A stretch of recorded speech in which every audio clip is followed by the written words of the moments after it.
Lá vamos nós para o primeiro vídeo do ano de 2020. Feliz ano novo para todos. Então vamos lá comentar uma notícia aqui que foi dada pelo Ricardo Noblar, no blog do Noblar, e que possivelmente surpreendeu muito a gente. Me surpreendeu, pelo menos. Eu vou ler para vocês aqui para vocês terem uma ideia do que ele está falando. O artigo se chama Luciano Huck para presidente 2022, Flávio Dino para vice. Então diz o artigo: os políticos fazem de conta que 2022 ainda está muito longe e que até lá tudo que se fale ou que se trame hoje não deve ser levado a sério.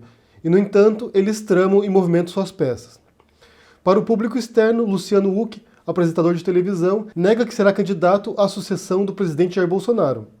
Mas no escurinho do cinema admite que só pensa nisso. Partido para lançar-se como candidato já tem. O Cidadania, ex-PPS, ex-Partido Comunista Brasileiro, o mais antigo dos que estão aí. Foi criado no início dos anos 20 do século passado. O que quer mais? À procura de um candidato a vice, já conversou a respeito com o governador Flávio Dino, PCdoB do Maranhão. Sim, foi a Dino que Bolsonaro já se referiu como aquele Paraíba. Esse governador aqui, Paraíba, o pior do que o do Maranhão. Tem que ter nada para esse cara. Dino sonha em ser candidato a presidente, mas governa um estado sem expressão eleitoral. E embora se diga um comunista que acredita em Deus, o comunismo ainda mete medo em muita gente.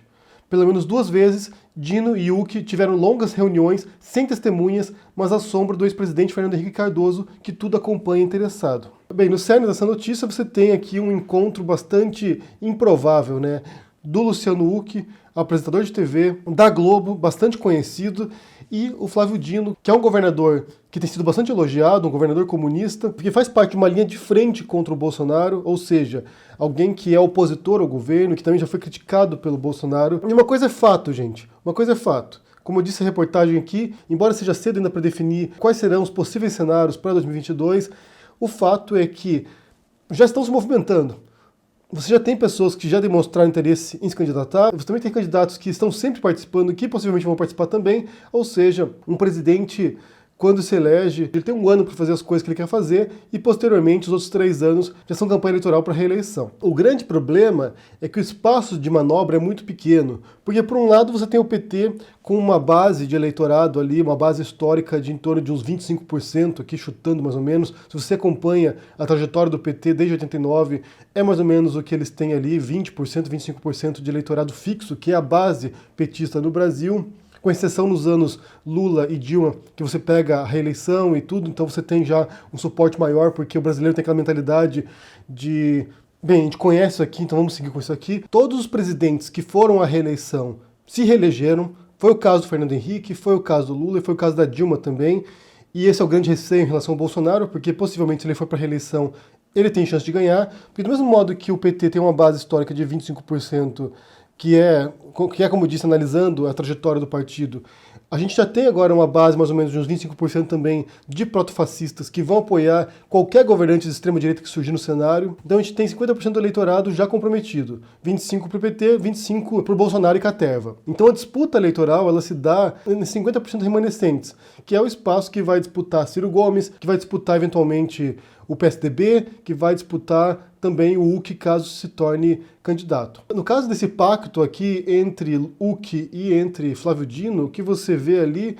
é uma confluência de 2 mundos aparentemente bastante diferentes, né? Por um lado você tem Luciano Huck, que seria um liberal na economia e liberal nos costumes, e o Flávio Dino, socialista e liberal nos costumes também. Talvez tenha algum apelo numa faixa ali entre centro-esquerda e centro-direita, disputando espaço com Ciro Gomes e disputando espaço com alguns partidos tradicionais, como o PSDB, como o PMDB também.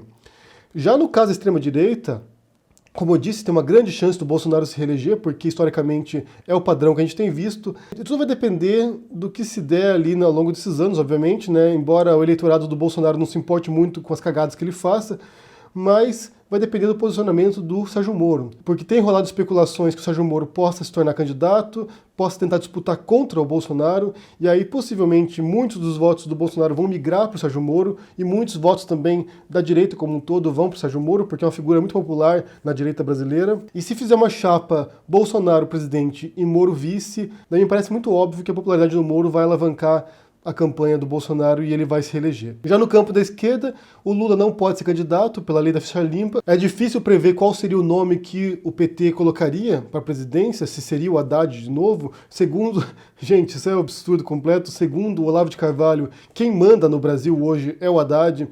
E a situação é a seguinte, a direita elegeu um presidente, porém quem manda no país? Eu digo para vocês quem manda no país. Quem manda no país é o Fernando Haddad. E você acha que quem está no poder é o Bolsonaro? Não é o Bolsonaro. Este é o plano do Haddad.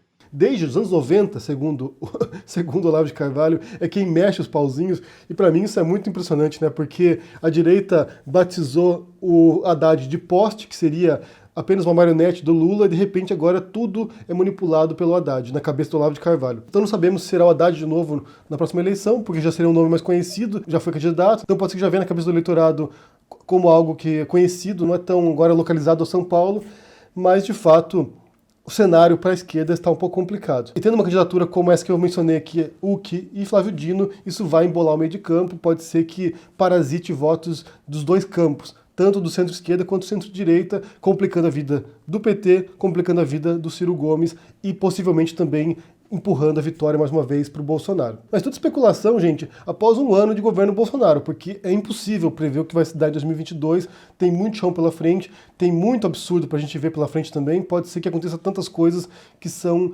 imprevisíveis. O fato é que a disputa pelo poder não se dá apenas durante a campanha eleitoral, se dá durante todo esse processo, né?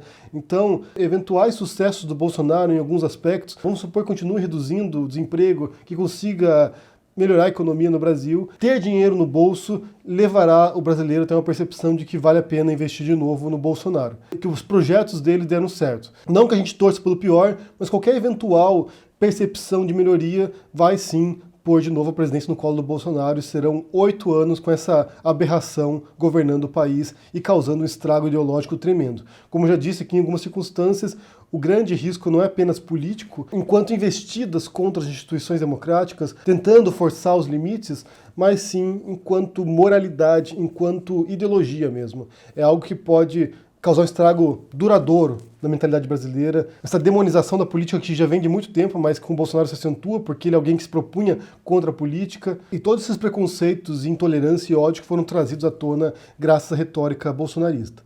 Então essa é a grande preocupação, na verdade, porque o presidente fica lá, faz aquilo que tem que fazer e depois vem outra pessoa. Mas a questão ideológica e moral mesmo, as consequências podem ser duradouras e demorar uma geração aí para poder recuperar esse negócio. Mas o fato é que as peças estão se movimentando e falando um pouco sobre o comunismo, né, que no caso ali o Flávio Dino, enquanto do PCdoB, rolou alguns dias atrás uma conversa de que o PCdoB estava pensando em mudar o nome do partido para algo que não vinculasse a comunismo, porque você tem esse estigma muito forte em torno do termo, as pessoas não compreendem o que é comunismo, eles acham que é uma revolução bolchevique no Brasil, como houve na União Soviética, mas depois integrantes do partido explicaram que não tinha nada a ver com isso, que era só apenas um movimento de filiação política para atrair novos nomes, que é algo que tem se configurado no Brasil também, né? Grupos políticos, não partidários necessariamente, mas que têm alianças com o partido, ou que são desdobramentos do partido para ajudar uma formação política, para ajudar uma formação conceitual do que é política e também para poder formar uma militância nova e atrair novos candidatos para o partido. Então, pelo que tudo indica,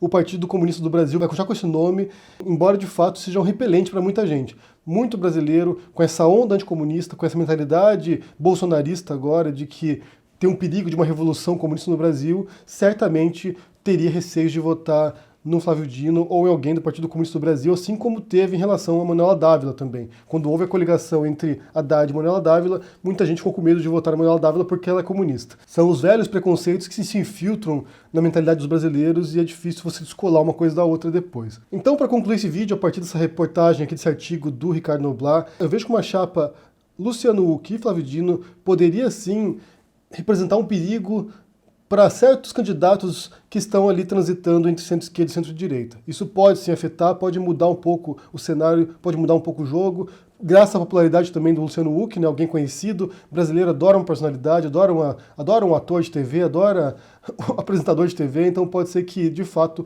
uma cara conhecida como do Huck venha com força para disputar uma eleição. E como diz o Ricardo Noblat, é alguém que disse que não quer, mas que no fundo está se articulando para isso. Não sei qual seria o potencial eleitoral deles, talvez um terceiro lugar na eleição, para se preparar para uma próxima eleição posteriormente. Dificilmente consigo imaginar o Huck ganhando a primeira eleição, seria algo em longo prazo mesmo. O cenário que se delineia na minha minha mente é uma disputa ainda que vai se dar entre PT e a ala da extrema-direita, a ala bolsonarista, morista, lavajatista.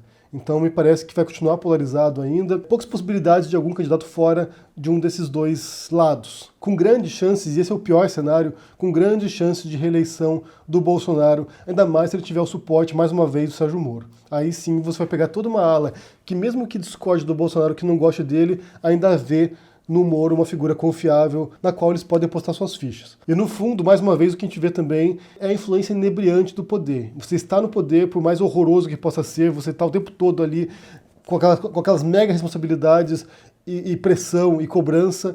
No final das contas, é o que muita gente quer. É estar no topo, é mandar nos outros, é ser o reizinho, é poder levar um país inteiro rumo ao abismo que você concebeu como algo bom, que é o caso do Bolsonaro. Mas tem muito chão pela frente, são mais 3 anos de governo Bolsonaro, muita coisa pode rolar, muita coisa pode acontecer, então vamos ficar atentos, acompanhar a movimentação dessas peças e ver onde vai parar.